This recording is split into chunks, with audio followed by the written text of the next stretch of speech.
Welcome to doctor Kavitaji YouTube channel. Kavitaji YouTube ఛానల్లో కవితత్వ చెప్పే కథల్లో కవితత్వ కథలకి కవితత్వ రెడీగా ఉంది. మరి మీరు ఈరోజు అత్త ఎప్పుడు రెగ్యులర్గా అడవి జంతువులు ఇలా డిఫరెంట్ కథలు చెప్తుంది కదా.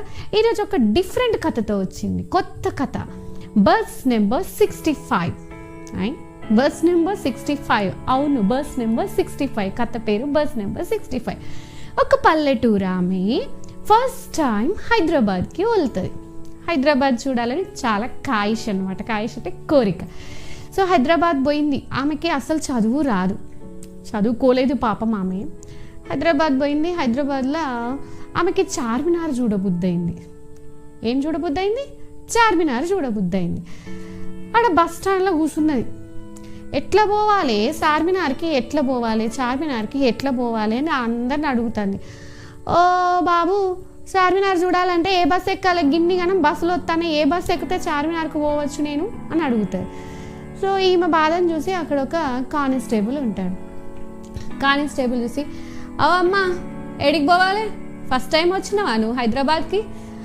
అవు బిడ్డ, మొదటిసారి వచ్చిన నాకు గ చార్మినారు 4 గిట్ల ఉంటాయి కదా, గది చూడాలని బాగా కోరిక ఉన్నది. మరి నాకు ఎట్లా పోవాలి? ఏ బస్సు ఎక్కితే పోతా చెప్పు అని అడుగుతుంది. అమ్మ, నువ్వు ఈడ కూసో, 65 నెంబర్ బస్సు వస్తుంది. ఏ బస్సు? ఏ నెంబరు? 65 బస్సు వస్తుంది. నువ్వు 65 బస్సు ఎక్కి నువ్వు చార్మినార్ పోవచ్చు అని చెప్తాడు. అవు కొడుక, అబ్బాయి ఎంతమందిని అడిగినా గిట్లా నీ లెక్క ఎవరు మంచిగా చెప్పలే కొడుక, నువ్వు మంచోనివి, మస్తు మంచోనివి. సరే పో బిడ్డ పో, నువ్వు పని చేసుకోపోయి, ఇక నేను బస్సు ఎక్కిపోతా, చార్మినార్ చూస్తుంది, నువ్వు పో అని చెప్పేసి పైసలన్నీ మంచిగా చీరల ముల్లె కట్టుకొని చూసుకుంటారు. పైసలు ఉన్నాయా లేవా, మరి బస్సు ఎక్కితే టికెట్ కావాలి కదా అని చెప్పేసి ఇక కూర్చుంటుంది, చూస్తూ ఉంటుంది. బస్సులు వస్తూ ఉంటాయి, పోతూ ఉంటాయి, వస్తూ ఉంటాయి, పోతూ ఉంటాయి.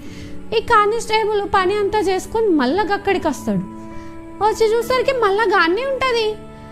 అయ్యో అమ్మ, నువ్వు పోలే ఇంకా చార్మినార్కి? గప్పుడెప్పుడో పొద్దుగాల చెప్పినా నేను, ఇంకా నీకు బస్సు రాలేదా? 65 బస్సు?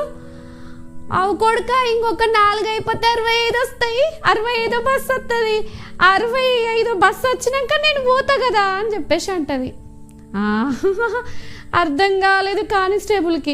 ఏందవ్వా నువ్వేం మాట్లాడతాను? నేను 65 నెంబర్ బస్సు ఎక్కమని చెప్పిన కదా చార్మినార్ చూడాలంటే, ఆ బస్సు నిన్ను తోలుకోబోతుంది చార్మినార్కి అని చెప్పిన కదా అంటే, లేదు కొడుక, 61 బస్సులు పోయినాయి, ఇంకొక 4 బస్సులు అయితే 65 బస్సు, నేను చార్మినార్ చూస్తా.